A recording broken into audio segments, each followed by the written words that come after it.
apiterapiya va an'anaviy revmatologik davolash usullari qanday muvofiqlashtirilgan sizlarda? Asalari klinikasida o'sha revmatizm bo'yicha bizada integratsionniy usullar ishlab chiqilgan.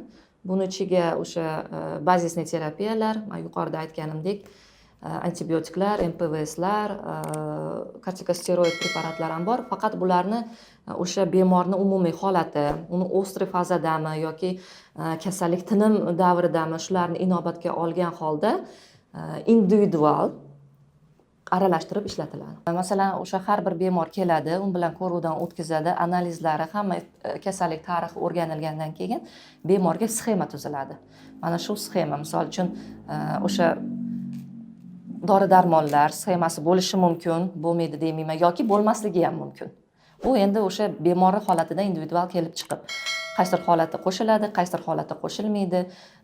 O'sha pichilo-ujaliy asalari chaqtirish usuli, uni ham o'sha kasallik holatiga, zararlangan, shikastlangan organlarga qarab, undan tashqari mana propolis nastoykasi bor, propolis nastoyka buyuriladi. Misol uchun, bir kunda 2 mahal yoki 3 mahal 3 oy yoki 6 oy. Bu ham endi hammasi qaraladi. Ular kuchli antioksidantlar, ya'ni bizning organizmimizda o'sha sintezlanishlar, parchalanishlar, modda almashinuv, ya'ni metabolizm jarayonlarini optimallashtirish uchun ishlatiladi.